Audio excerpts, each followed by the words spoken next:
आज की इस महत्वपूर्ण प्रेस वार्ता में उपस्थित समस्त पत्रकार साथियों को हमारा नमस्कार, प्रणाम। आप लगातार हमारे मुद्दों को जनहित तक पहुंचाने का काम करते हैं और आज एक और महत्वपूर्ण विषय पर हमारे बीच काला जी हैं, भट्ट जी हैं, राम कनवाल जी हैं, हमारे बॉल भाई जी और हमारी बहन दीप्ति विश्व जी हैं। आज का विषय एक गंभीर विषय है जो भारतीय जनता पार्टी और उनकी सरकार द्वारा प्रदेश में एक ऐसा कारनामा किया गया, एक वर्ग विशेष को हानि पहुंचाई गई, एक वर्ग विशेष के अधिकारों पर, संवैधानिक अधिकारों पर कुठाराघात किया गया, उनके संवैधानिक अधिकारों का हनन किया गया भाजपा द्वारा और उनकी सरकार द्वारा। उसी विषय पर आज पत्रकार वार्ता रखी गई है। मैं पत्रकारों को संबोधित करने के लिए भाई बॉल कुमार जी से निवेदन करता हूं कि आप पूरा विस्तार से हमारे पत्रकार साथियों के माध्यम से जन जन तक पहुंचाने का काम करें। बॉल भाई जी। बहुत बहुत धन्यवाद सुरेश भाई। यहाँ पर उपस्थित हमारे मीडिया के समस्त साथी, आप सबका स्वागत, अभिनंदन है और आप सबका आभार भी है कि आप लगातार जनहित के मुद्दों को लेकर जो हमारे द्वारा उठाए जाते हैं उन्हें आगे प्रसारित करने में अपना अहम योगदान हमेशा आप लोगों का रहता है। उसके लिए आप सबका आभार हृदय की गहराई से। आज का जो विषय है, जैसा कि हमारे साथी भाई सुरेश जी ने कहा, वो विषय ये है कि इस उत्तराखंड प्रदेश के भीतर अनुसूचित जाति, अनुसूचित जनजाति जो समाज है, वर्तमान समय में एक चर्चित प्रकरण रहा। आप सबने देखा कि निकाय चुनाव में ऋषिकेश मेयर सीट पर जिस प्रकार से यहाँ के अनुसूचित जाति समाज को हाशिए पे रखने का काम यहाँ की सरकार ने किया, यहाँ की भारतीय जनता पार्टी ने किया, तो निश्चित तौर पर ये यहाँ के उत्तराखंड के जो मूल अनुसूचित जाति के लोग हैं, ये उनके अधिकारों पर कुठाराघात है। जिस प्रकार से एक बिहार मूल के व्यक्ति को उत्तराखंड प्रदेश के भीतर अनुसूचित जाति का आरक्षण एक मेयर पद के लिए दे दिया गया, वो कहीं ना कहीं दर्शाता है कि इस प्रदेश के भीतर निवास करने वाले अनुसूचित जाति, अनुसूचित जनजाति के जो मूल निवासी है, भारतीय जनता पार्टी या विपक्ष कांग्रेस की बात कहूं, इन दोनों ही दलों का इनसे केवल राजनीतिक रूप से राजनीतिक फायदा लेने का उद्देश्य रहता है और इनके अधिकार क्या है, इनको कैसे संरक्षित करना है, इस चीज़ के लिए मुझे लगता है कि कभी भी भारतीय जनता पार्टी हो या कांग्रेस हो, इन्होंने आगे आकर इस पर बात नहीं की। मैं इसलिए कह रहा हूं कि हाल ही में ये प्रकरण हुआ, बहुत ज़्यादा विरोध हुआ, बहुत सारी चीज़ें हुई, मामला रिट बनकर कोर्ट तक गया और कोर्ट ने जिलाधिकारी देहरादून को आदेश किया कि इस पर आप एक कमेटी बनाइए और उस कमेटी में जांच करके इस मामले को देखिए। जब ये मामला होता है तो ये कमेटी की रिपोर्ट है।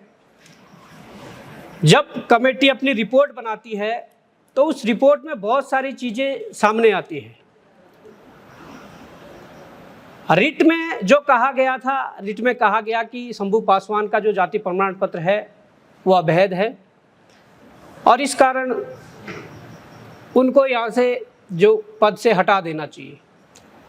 परंतु इसके अलावा जब हाईकोर्ट के द्वारा जिलाधिकारी को निर्देशित किया जाता है कि आप एक कमेटी बनाइए और उस कमेटी के माध्यम से इसकी जांच करवाइए, तो मामला यहाँ आता है। और उसके बाद जो मेयर प्रत्याशी मास्टर जी थे, वो अपनी बातों को रखते हैं और उनकी बातों को उनके प्रतिनिधि के तौर पर भाई सुरेश जी रखते हैं।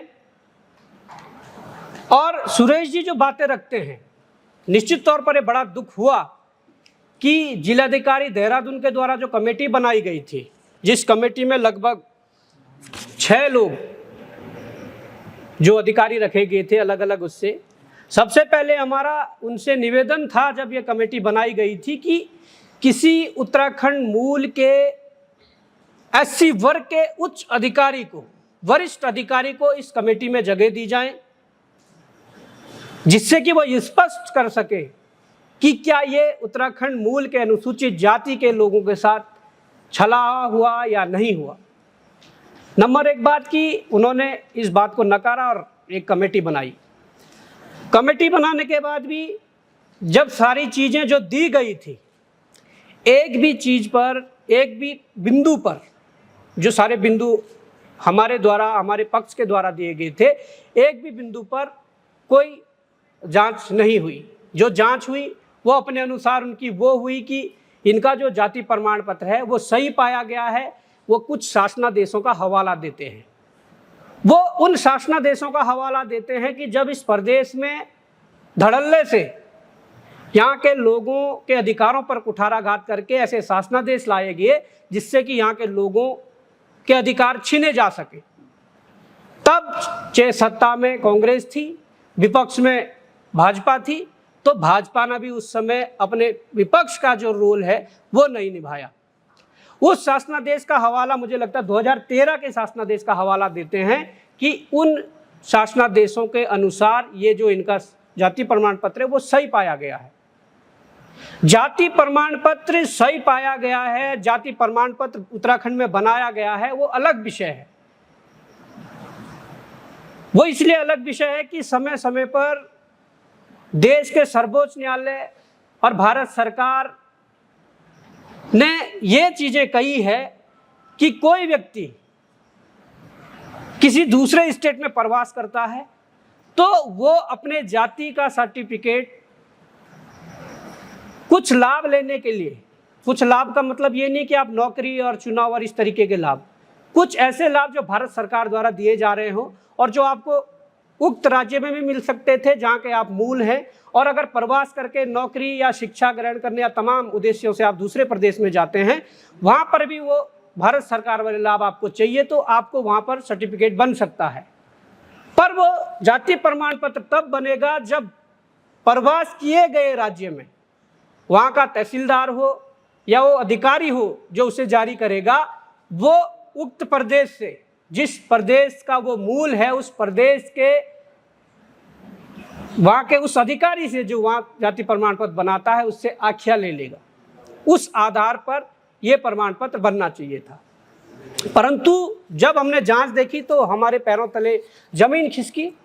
ये हम पूरी जांच तो नहीं कहेंगे, पूरी जांच को डीएम प्रकाशित करेगा और हाई कोर्ट में भी देगा, पर ये उस कमेटी की जांच आख्या है जो कमेटी बनाई गई थी। उसमें देखा गया कि इनके द्वारा 3 जाति प्रमाण पत्र बनाए गए। देखिए, अनुसूचित जाति और जनजाति संवैधानिक रूप से ये ऐसे 2 वर्ग हैं जिनके लिए एक बार अगर ये जाति प्रमाण पत्र इशू हो जाता है तो ये ओबीसी की तरह हर साल या हर तीसरे साल रिन्यू नहीं करवाना पड़ता है। मैं खुद अनुसूचित जनजाति से हूँ, भाई अनुसूचित जाति से है। हम लोगों को पता है कि जब एक बार ये प्रमाण पत्र बन जाते हैं तो उसके रिन्यूअल का कोई प्रोसेस नहीं है, वो ताउम्र वो ही चलता है। पर ये 3 प्रमाण पत्र कैसे बनाए गए, क्यों बने और किस आधार पे बने, सबसे बड़ा सवाल ये है। इन प्रमाण पत्रों के बनने के बाद इन्होंने स्थायी निवास प्रमाण पत्र भी बनाया कि वो कह रहे हैं कि 2000 में स्थायी निवास प्रमाण पत्र बनाया है। शंभू पासवान कहते हैं कि मैं 1978 में इस उत्तराखंड के टिहरी में आया था। अगर वो 1978 में टिहरी में थे तो उसके बाद 1983 में वो बिहार क्या 8वीं पास करने गए, क्या उत्तराखंड में वो 8वीं नहीं कर सकते थे? जबकि भारत सरकार और माननीय सर्वोच्च न्यायालय के समय समय पर जो डिसीजन हुए हैं, जजमेंट आए हैं, उसमें कहा गया है कि आप शिक्षा ग्रहण करने, रोजगार करने, तमाम प्रकार से अगर जाओगे तो उस प्रकार से आप सर्टिफिकेट बना सकते हैं, उसका लाभ आप कहीं भी ले सकते हैं। तो अगर 78 में यहाँ आ गए तो 83 में वहाँ क्यों गए, बड़ा सवाल है। और अगर 83 में वहाँ गए तो निश्चित तौर पर 83 में उनके पास वहाँ का भी जाति प्रमाण पत्र होगा। और हमारे जो 1950 में राष्ट्रपति की अधिसूचना जारी हुई, जिसके तहत पूरे देश में वो स्टेट, वो संपूर्ण राज्य हो, केंद्र शासित प्रदेश हो या कोई भी राज्य हो, भारत के भूभाग के अंदर 1950 को जब राष्ट्रपति की अधिसूचना जारी होती है तो उसमें प्रावधान दिए गए हैं कि एसटी और एससी के लिए 1950 वाला जो प्रावधान दिया गया है वो इस प्रकार से है कि जो व्यक्ति उस दौरान जिस जगह पर रहा होगा या जिस जगह पर रह रहा होगा, जिस जगह का वो मूल होगा, वो उसी आधार पर भविष्य में आरक्षण लेने का भागीदार होगा। ये उस प्रावधान में है, वो व्यक्ति होगा। पर इसमें यह भी साफ दिया गया है कि राष्ट्रपति की अधिसूचना की तारीख के बाद पैदा हुए व्यक्तियों के संबंध में, क्योंकि शंभू पासवान 1950 के बाद पैदा हुए हैं, उनके लिए भी प्रावधान है कि राष्ट्रपति की अधिसूचना की तारीख के बाद पैदा हुए व्यक्तियों के संबंध में इसमें नियमानुसार प्रावधान है। प्रासंगिक राष्ट्रपति आदेश की अधिसूचना की तारीख के बाद पैदा हुए व्यक्तियों के मामले में अनुसूचित जाति या अनुसूचित जनजाति का दर्जा प्राप्त करने के प्रयोजन के लिए निवास स्थान राष्ट्रपति आदेश की अधिसूचना के समय 1950 उनके माता पिता का स्थायी निवास स्थान होगा, जिसके तहत वो ऐसी जाति जनजाति से संबंधित होने का दावा कर सकते हैं। वो कह रहे हैं कि अगर कोई व्यक्ति इसके बाद पैदा हुआ तो उसका वो रिकॉर्ड खंगाला जाएगा कि उनके माता पिता 1950 में कहाँ थे। तो मैं पूछना चाहूँगा, शंभू पासवान से भी पूछना चाहूँगा, भारतीय जनता पार्टी से भी पूछना चाहूँगा जिन्होंने उन्हें उम्मीदवार बनाया, प्रत्याशी बनाया, और यहाँ के विपक्ष से भी पूछना चाहूँगा कि निकाय चुनाव के बाद विधानसभा सत्र हुआ, इस प्रकार की गंभीरता अगर दिखाई देती तो निश्चित तौर पर विधानसभा सत्र में ये प्रश्न उठना चाहिए था। लगभग 78 सालों से चकराता के एसटी क्षेत्र से हमारे माननीय विधायक प्रीतम सिंह जी आरक्षण ले रहे हैं, उनको इस आरक्षण का ज्ञान होना चाहिए था। विकास नगर के विधायक मुन्ना चौहान जी भी जब राजनीतिक शुरुआत की तो चकराता से शुरुआत की, उन्हें भी इस आरक्षण का ज्ञान होना चाहिए था और उन्हें ज्ञान है। इसी निकाय चुनाव की बात करूं तो यही फॉर्मूला हरपटपुर की सीट पर लगा। ऐसा क्या हो जाता है कि बिहार से आया हुआ शंभू पासवान ऋषिकेश में मेयर बन जाता है, क्योंकि उसके आशीर्वाद के देने के लिए पार्टी के मुख्यमंत्री से लेकर शहरी विकास मंत्री, तत्कालीन शहरी विकास मंत्री से लेकर तमाम विधायक खड़े होते हैं। और हरपटपुर सीट पर एक महिला जो रोहिला है, जो एमपी की थी और यहाँ ससुराल हरपटपुर में है, उसका जो सर्टिफिकेट वो कैंसिल हो जाता है और उसका चुनाव निरस्त होकर दूसरे को विजय घोषित किया जाता है। क्या वो कांग्रेस की थी इसलिए उसका जो वो है वो नामांकन इसलिए निरस्त किया गया? और अगर कांग्रेस की भी थी तो कांग्रेस के भी तो 20-21 विधायक प्रदेश में हैं, कांग्रेस तो विपक्ष की भूमिका में है। क्या उनको ये बात को विधानसभा के अंदर नहीं उठाना चाहिए था जो तुरंत निकाय चुनाव के बाद सत्र हुआ था? अब ये बात है कि ये दोहरा मापदंड क्यों हो रहा है। इसके अलावा जो नेता प्रतिपक्ष हैं यशपाल आर्य जी, वो लंबे समय से एससी की सीट पर एसटी का आरक्षण लेकर विधायक बन रहे हैं, मंत्री बन गए हैं, तमाम बड़े बड़े पदों पर रहे हैं। क्या उनका दायित्व तो नहीं बनता था कि इस प्रकार की अगर उत्तराखंड के मूल निवासी जो अनुसूचित जाति या अनुसूचित जनजाति के व्यक्ति हैं उनके अधिकारों पर कुठाराघात हो रहा है, क्या उनका दायित्व नहीं था कि विधानसभा के अंदर इस प्रश्न को उठाएं और इस पर गंभीर चर्चा हो? ये सारी प्रक्रिया होने के बाद जब इन लोगों के द्वारा कुछ नहीं हुआ तो निश्चित तौर पर एक रिट हाईकोर्ट में गई और हाईकोर्ट के रिट के आधार पर यह कमेटी बनी। पर उस कमेटी की हमने रिपोर्ट देखी, उस कमेटी की रिपोर्ट में शंभू पासवान के जो प्रमाण पत्र है उनके शासनादेशों का हवाला जरूर दिया गया है कि इन शासनादेशों के आधार पर यह बना है, परंतु ये नहीं बताया गया है कि उनका 1950 का रिकॉर्ड उत्तराखंड का है या बिहार का है। अगर राष्ट्रपति की अधिसूचना 1950 ये कहती है कि अगर उसके बाद भी कोई व्यक्ति पैदा हुआ है तो 1950 में देखा जाएगा कि उनके माता पिता कहाँ के निवासी है, उसी जगह का वो लाभ ले सकेंगे। इसके लिए पूरे भारत में अलग अलग राज्यों में कई जजमेंट हैं, कई जजमेंट सुप्रीम कोर्ट के हैं, कई जजमेंट राज्यों के हाई कोर्ट के हैं और कई जजमेंट संविधान पीठ के हैं। संविधान पीठ तब बैठती है कि जब संवैधानिक मामलों में हस्तक्षेप होता है, जहां पर हाई कोर्ट और सुप्रीम कोर्ट भी उसको दरकिनार करके संवैधानिक पीठ वाले जो जज होते हैं उनको ये मामले देते हैं, तब जाकर संविधान पीठ बैठती है और तब वहां पर निष्कर्ष निकलते हैं। वो सारे मामले कुछ हमारे पास भी हैं। उसमें मैं जिक्र करना चाहूँगा कि मिनिस्ट्री ऑफ होम अफेयर्स, गृह मंत्रालय के पत्र संख्या 16014/82 दिनांक 22 फरवरी 1985 के द्वारा समस्त मुख्य सचिव समस्त राज्यों को यह निर्देश दिए गए थे कि कोई भी अनुसूचित जाति या अनुसूचित जनजाति का व्यक्ति जाति प्रमाण पत्र अनुसूचित जाति जनजाति के आरक्षण का लाभ अपने मूल राज्य से ले सकता है, माइग्रेट किए गए राज्य से नहीं ले सकता है। हम केवल ये नहीं कहना चाहते कि शंभू पासवान का जो जाति प्रमाण पत्र है वो फर्जी है। देखिए, ये भी प्रावधान है कि आप किसी भी राज्य में जाकर अपना जाति प्रमाण पत्र शिक्षा के उद्देश्य से या रोजगार के उद्देश्य से, रोजगार भी निजी, सरकारी रोजगार नहीं, उस उद्देश्य से जाति प्रमाण पत्र बना सकते हैं और उन्होंने उन प्रावधानों के अनुसार बनाया गया होगा। परंतु वो उस प्रमाण पत्र के आधार पर वो इस प्रकार का लाभ नहीं ले सकता था कि वो उत्तराखंड के अनुसूचित जाति के किसी व्यक्ति के अधिकार पर कुठाराघात करके वहां पर अपने आप स्थापित हो जाए। उसी को कोट करते हुए उपरोक्त 22 फरवरी 1985 के दिशा निर्देश पर action committee on issue of caste versus Union of India and others में संवैधानिक पीठ के जजमेंट दिनांक 18 जुलाई 1994 में संवैधानिक पीठ ने पाया कि अनुसूचित जाति अनुसूचित जनजाति का कोई भी व्यक्ति अनुसूचित जाति जनजाति से संबंधित आरक्षण का लाभ अपने मूल राज्य से ही ले सकता है, माइग्रेट किए हुए राज्य से नहीं ले सकता है। पहला जजमेंट सुप्रीम कोर्ट का था और फिर संविधान पीठ ने उसी को कोट करते हुए 1985 में इस जजमेंट को दिया।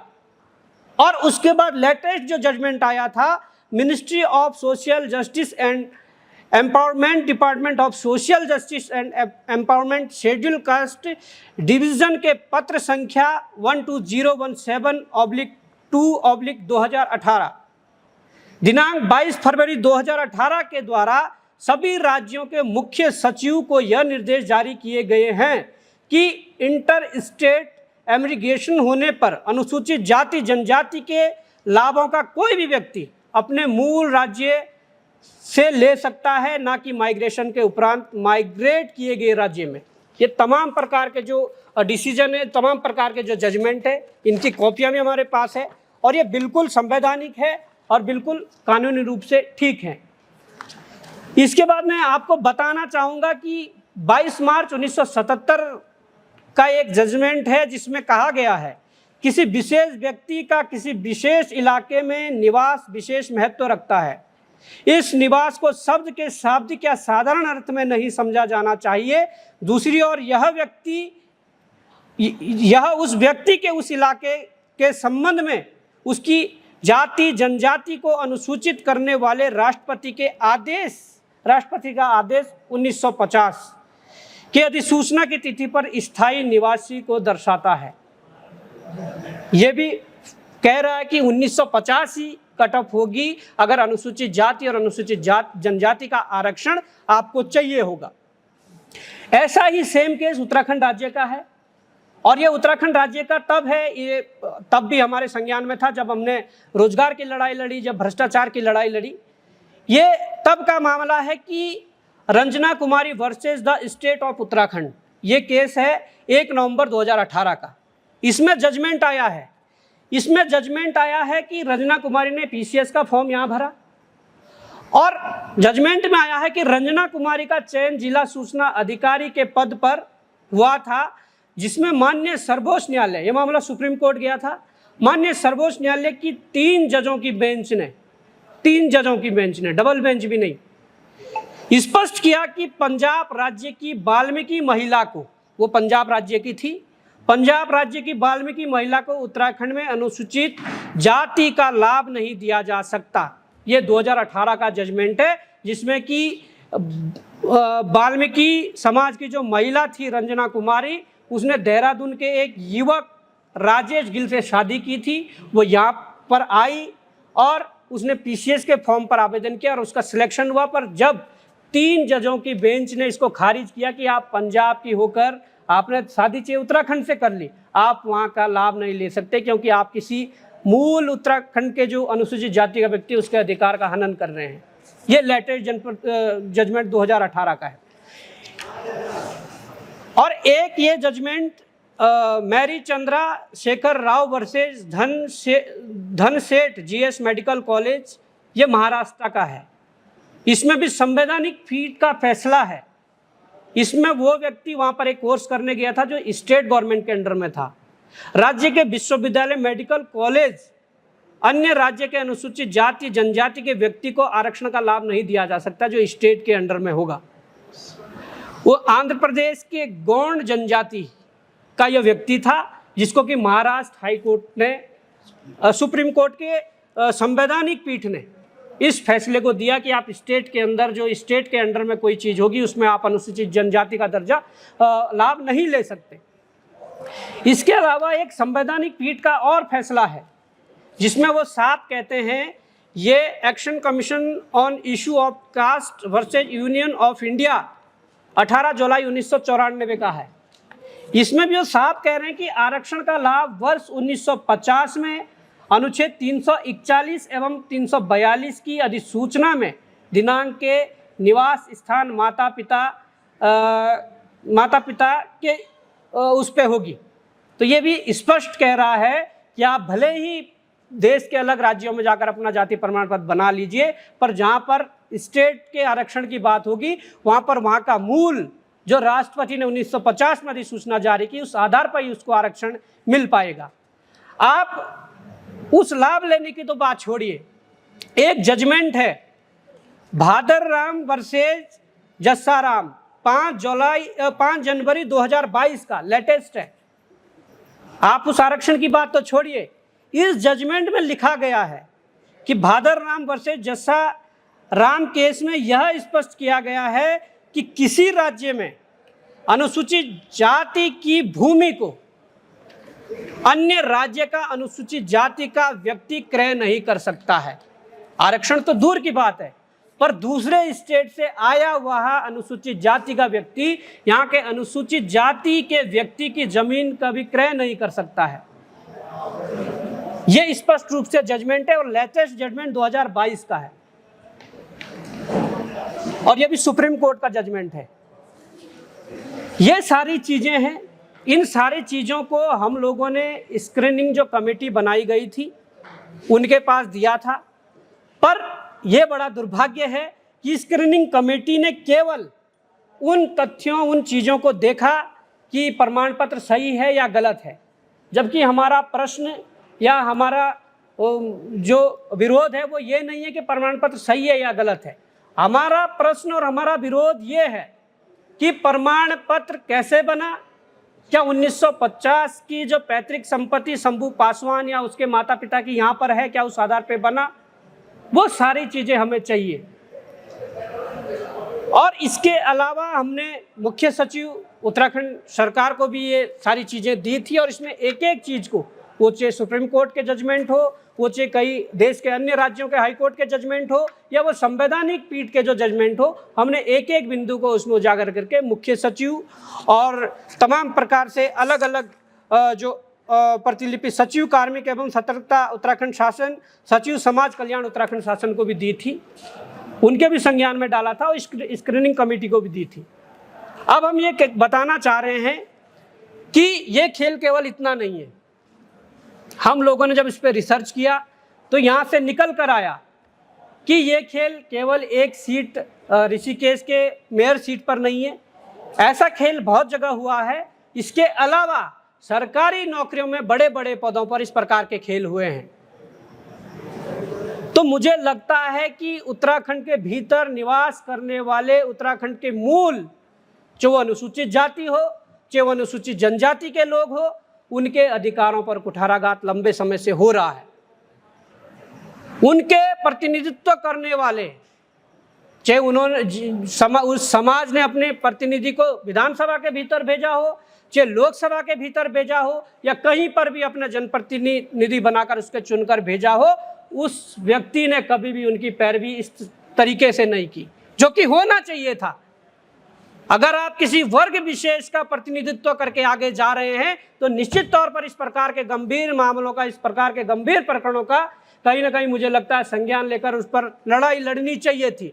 परंतु यहाँ के, चाहे मैं ऋषिकेश की बात करूं, क्या ऋषिकेश के भीतर भारतीय जनता पार्टी के अंदर क्या उत्तराखंड के मूल निवासी अनुसूचित जाति के लोग नहीं है जिनके दम पर वहां पर वोट पड़ते हैं? उन लोगों ने आवाज क्यों नहीं निकाली? जब निकाय चुनाव समाप्त हुआ तो विधानसभा सत्र हुआ। उस विधानसभा सत्र में मैंने कहा, पक्ष तो चुप भी रहा क्योंकि उन्हें पता था कि उन्होंने कांग्रेस के एक प्रत्याशी का हरबटपुर से कैंसिल करवा के उन्हें खारिज कर दिया, उन्हें साइड लगा दिया, पर अपने प्रत्याशी का खारिज नहीं करेंगे। वहां पर दायित्व था, वहां पर कर्तव्य था कांग्रेस को इस बात को जोर शोर से उठा। वो नेता जो आज कहते हैं कि हम तो कांग्रेस के वरिष्ठ नेता भी हैं, हम कद्दावर भी हैं, उसमें चाहे प्रीतम सिंह जी का नाम ले लीजिए, जिन्होंने लगातार 8 बार, स्वर्गीय गुलाब सिंह जी ने एसटी सीट से विधायक रहे 8 बार, और लगातार नहीं पर 6 बार प्रीतम सिंह जी भी एसटी सीट से विधायक रह चुके हैं। क्या उनका दायित्व नहीं था कि इस मामले को जोर शोर से विधानसभा के अंदर उठाते कि उत्तराखंड प्रदेश के भीतर मूल के जो अनुसूचित जाति और जनजाति के लोग, उनके अधिकारों पर कुठाराघात हो रहा है? या कहूं कि विपक्ष के नाते सबसे बड़ा चेहरा जो यशपाल आर्य जी, जो नेता प्रतिपक्ष हैं, क्या उनकी जिम्मेदारी नहीं थी? लगातार एससी रिजर्व सीट से जीत कर आ रहे हैं, लगातार विधानसभा के अंदर जीत के आ रहे हैं, और आपका दायित्व तो नहीं बनता था कि आपके समाज के लोगों के साथ इस प्रकार की चीजें हो रही है और आप उसको उजागर करें या उस पर प्रश्न खड़ा करें? नहीं, इस प्रदेश के भीतर ये मित्र विपक्ष की भूमिका में है। इस बात को एक बार नहीं 100 बार कहूंगा। इस प्रदेश के भीतर एक सिक्के के 2 पहलू कांग्रेस भी है और भाजपा भी है। अगर हेड कांग्रेस है तो टेल बीजेपी है। ये आपस में अपनी मित्रता निभाकर इस प्रदेश को कहीं ना कहीं कोसों दूर, या मैं ये कहूं कि 50 साल पीछे धकेल रहे हैं। आज इस प्रदेश के मूल निवासियों को, वो चाहे सामान्य वर्ग का हो या अनुसूचित जाति का हो, अनुसूचित जनजाति का हो, अगर अपने अधिकारों पर कुठाराघात होने से बचाना है, अगर उसे सुरक्षित करना है, तो आज निश्चित तौर पर इन सबको एक होना होगा।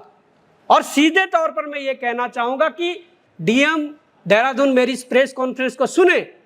अगर आप इस प्रेस कॉन्फ्रेंस को सुनते हैं, आप भी एक आईएएस अधिकारी बनकर आए हैं, आपके बैचमेंट होंगे जो एससी या एसटी का आरक्षण लेके आपके बैचमेंट होंगे जो आईएएस बनकर आए हैं। आप उनसे पूछिए क्या ये सही हुआ है, क्या इसमें कोई उल्लंघन नहीं हुआ है, तब जाकर आप उस रिपोर्ट को सबमिट करिए, तब उस रिपोर्ट को फाइनल करिए।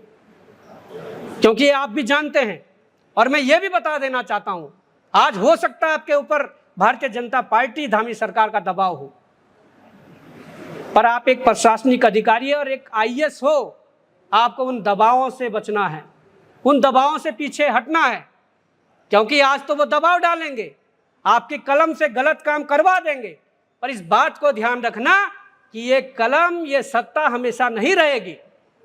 आपकी सर्विस भी बहुत बची होगी। भविष्य में क्या होता है, क्या नहीं होता है, कौन सत्ता में रहता है, कौन नहीं रहता है, उस बात का ख्याल ये कमेटी के जो 6 लोग हैं ये भी रखें, और जो निश्चित तौर पर जिला अधिकारी को जो नियुक्त किया है हाई कोर्ट ने, वो भी इस बात का ध्यान रखें कि हमेशा एक जैसा समय नहीं रहता। आज भले ही सत्ताधारियों के डर से, उनके दबाव में आकर फैसले बदले जाएं, पर सर्विस तुम्हारी भी लंबी है। भविष्य में कौन सत्ता में रहता है, कौन सत्ता में नहीं रहता है, वो समय तय करेगा। इसलिए मैं कहना चाहूँगा ये बड़ा ज्वलंत मुद्दा है। हमें मीडिया के सामने इसलिए आना पड़ा कि जो हमने तथ्य दिए थे, एक भी तथ्य पर, एक भी बिंदु पर स्क्रीनिंग कमेटी द्वारा काम नहीं किया गया। और अगर अगर इनके द्वारा ये काम नहीं किया गया, अभी भी समय है, क्योंकि अभी वो रिपोर्ट हाईकोर्ट में सबमिट नहीं हुई है। विपक्ष के द्वारा, विपक्ष का मतलब है मास्टर जी के द्वारा या मास्टर जी के प्रतिनिधि के रूप में सुरेश जी द्वारा जो स्क्रीनिंग कमेटी को दिए गए थे, क्या उन बिंदुओं पर जांच हुई या नहीं हुई है, ये पूरा राइट्स जिलाधिकारी को है। अगर नहीं हुई है तो जिलाधिकारी इस जांच को खारिज करके पुनः जांच कमेटी गठित करे और उस जांच कमेटी में उत्तराखंड मूल के किसी वरिष्ठ आईएएस को, उत्तराखंड के वरिष्ठ आईएएस जो अनुसूचित जाति से संबंधित हो या संबंध रखता हो, उस व्यक्ति को उस स्क्रीनिंग कमेटी का सदस्य बनाया जाए, तब जांच पुनः कराई जाए। नहीं तो इसे कानूनी रूप से, यहाँ से तो हम इस जांच से संतुष्ट नहीं हैं। हम हाईकोर्ट भी जाएंगे, जरूरत पड़ी सुप्रीम कोर्ट भी जाएंगे, और जरूरत पड़ी जितने हमारे पास संविधान पीठ के निर्णय हैं, उन निर्णयों को देखते हुए हम संविधान पीठ के भी दरवाज़ा खटखटाएंगे। तो ये सारा मामला था। इसको देखते हुए मैं पत्रकारों से फिर भी निवेदन करूंगा कि इस मामले को ज़्यादा से ज़्यादा आप प्रसारित करें और लोगों तक पहुंचाएं। जय हिंद, जय भारत, जय उत्तराखंड। हाल ही में उत्तराखंड में 2 प्रकरण इस प्रकार के हुए, एक हरबटपुर में और एक ऋषिकेश में। कई डिसीजंस के आपने यहाँ पर उदाहरण भी दिए। जो हरबटपुर वाला मामला है वो भी सुप्रीम कोर्ट तक गया, क्या उसके बारे में भी आप लोगों ने संज्ञान लिया, उसको पढ़ने की कोशिश की कि क्या कुछ उसमें कहा गया है?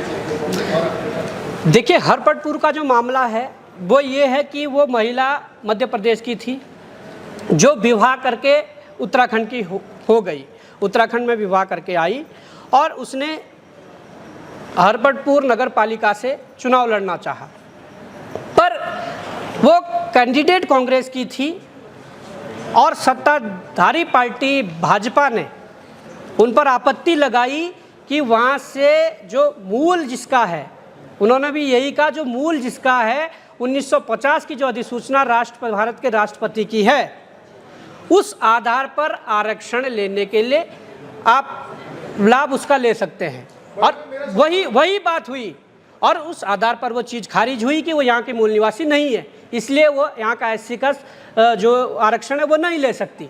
परंतु सेम केस ऋषिकेश में है, क्योंकि वो बिहार मूल का है। या तो 1950 की संपत्ति या उनके माता पिता का रिकॉर्ड बताया जाए कि 1950 में शंभू पासवान के माता पिता उत्तराखंड में रहते थे, या चलो अविभाजित जो उत्तर प्रदेश था वहाँ रहते थे। आप ये बताइए। मेरा सवाल था भाई कि क्या 1950 के जो राष्ट्रपति का हमारा अध्यादेश है उसका लाभ सुप्रीम कोर्ट में हरबटपुर में तो लिया गया, लेकिन उसका लाभ यहाँ नहीं दिया गया। मेरा सवाल ये था, क्या दोनों जगह भेदभाव हुआ है? बिल्कुल भेदभाव हुआ है, दोहरा मापदंड हुआ है, और मुझे लगता है कि ये सत्ता की भी तानाशाही थी। परंतु यहाँ पर सत्ता की अगर तानाशाही होती है तो विपक्ष प्रदेश और देश में इसीलिए रखा जाता है कि उस बात को मुखरता से उठाए।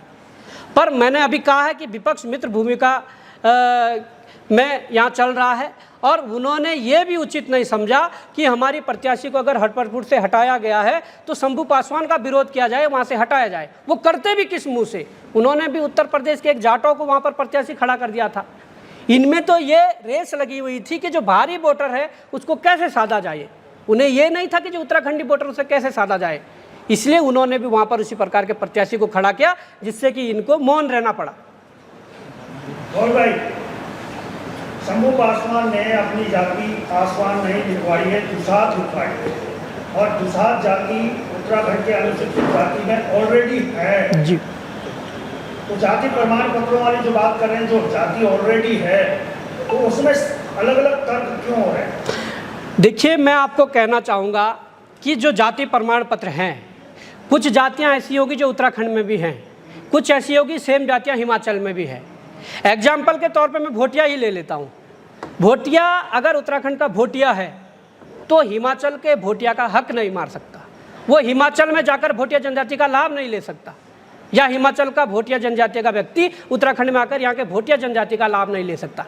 इसलिए ये स्पष्ट है कि 1950 के समय वो व्यक्ति जो लाभ ले रहा है, या उसका जन्म बाद में हुआ है, या उसके माता पिता 1950 के समय कहाँ पर थे, वो वहीं का मूल माना जाएगा, और उसी राज्य में उसे इस प्रकार के जो आरक्षण या लाभ की बात होगी उसी राज्य में मिल सकता है।